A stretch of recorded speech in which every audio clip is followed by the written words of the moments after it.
Hey everyone, I'm Armor Gaming, welcome back to my channel and welcome to Monster Analysis. Up for analysis today is a light legendary monster known as Ahran. This knight has the most old-fashioned gallantry, but his equipment and armor are all high-tech. He is a warrior of light, devoted to protecting the defenseless and the innocent. Ahran, in my opinion, has one of the most amazing designs in the whole entire game. To be completely honest, he looks like he can almost be a VIP. He looks almost like Kai the Eradicator or Uther the Valiant. Great design, but anyways, we're here to analyze stats. And before I dive into the stats, I have to say that there are currently 19 light legendary monsters, so I'm going to be comparing his stats to all of those monsters. His power comes in at 3,146, and if you think that's pretty low, that's because it is. This actually puts him in 15th place. Now, when it comes to light monsters, a lot of them tend to be supportive monsters, and when you have supportive monsters, it's okay if they have a low power, but this monster is actually more of a tank slash an attacker, so it would have been nice to have a higher power. Unfortunately, he's in 15th place. His life, on the other hand, is really nice, 32,572. This is the second highest life for light legendary monsters, and it's second only to Hasai. So he has a fantastic life stat, and you're going to see with some of his skills, this monster can be rather difficult to defeat. And lastly, he has a speed of 3,399, and unfortunately this puts him tied for 10th place along with King Darren.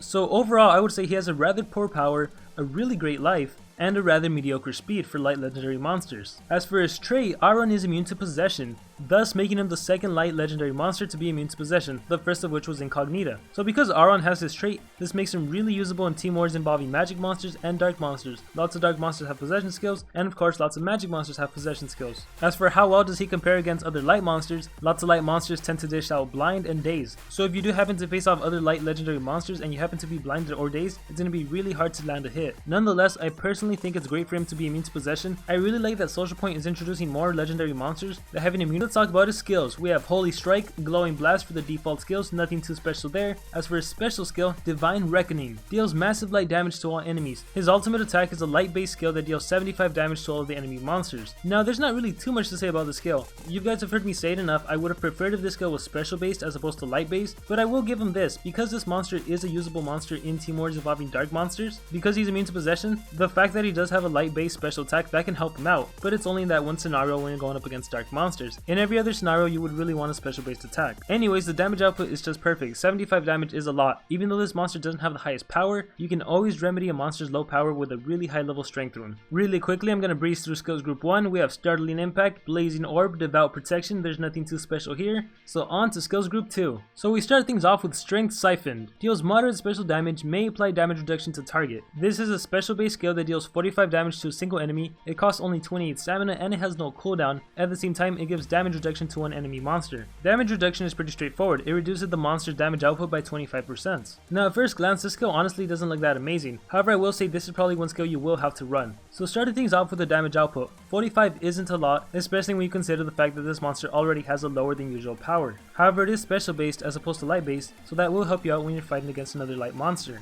28 stamina, no complaints there. 0 turn cooldown, no complaints there. You can spam the skill as much as you have to. And then the fact that this skill gives damage reduction to an enemy monster, that can really help you out. Because as I mentioned previously, lots of light monsters tend to be supportive monsters, which means lots of light monsters actually have buff skills. They either buff themselves or they can buff a teammate. They can give themselves a damage boost or double damage. So if you're facing off against a light monster and they give a buff either to themselves or to a teammate, you would be able to remove that buff with Strength Siphon. However, I also have to mention that this monster is one of those monsters that can give himself damage return. You know, when the enemy monster attacks him, he returns a percentage of the damage he receives, and in that case, giving damage reduction to the enemy monster, that kind of works against you. Because when you have a monster that can return damage, you want to take as many hits as possible. You don't want to be reducing the amount of damage you receive. So you do have to keep that in mind. But overall, I would still say this is a skill you should probably be running. And next we have Celestial Power. Gains a 30% shield, gains double damage, requires cooldown. So this is a self skill that costs 27 stamina with a 3 turn cooldown. You get a 30% shield and double damage. Now a 30% shield on this monster, that's going to mean that he can take over 9,000 damage. The fact that he gives himself double damage, that's pretty nice because it kind of compensates his low power. It only costs 27 stamina, which is awesome, and my only gripe with this skill is the 3 turn cooldown. That seems a little bit too high for me. Now Celestial Power, this skill you may or may not want to run. It depends on the kind of build you want to make. And I'll expand a little more on that once I talk about Deliverance. Deals moderate light damage, returns 50% of received damage, requires cooldown. So this is a light based skill that targets a single enemy, dealing 40 damage, costing 28 stamina with a 2 turn cooldown. And with this skill, Ahran will also get damage return, which will reflect 50% of the received damage for the following 2 turns. So considering Ahran can be pretty tanky, having the second highest life for light legendary monsters, and given the fact that you can give this monster 1 or 2 life runes, turns, then having a skill that reflects damage, that can be really powerful. But one thing I have to point out is that Celestial Power and Deliverance, this isn't going to work hand in hand. Celestial Power, because you give yourself that small shield, that's going to work against you. Instead of Ahran taking damage, the shield is going to be absorbing the damage. So even if you have damage return, you're not going to be reflecting anything. And then when you look at Deliverance and Strength Siphon, if you reduce the enemy attacker's damage output by 25%, then that means that monster is going to be dealing less damage to you. In which case, that kind of works against the whole return damage again. So as you can see, the skills from Skills Group 2, they don't really have too much synergy. The synergy that does exist is between Strength Siphon and Celestial Power, because if you're reducing an enemy's damage output by 25%,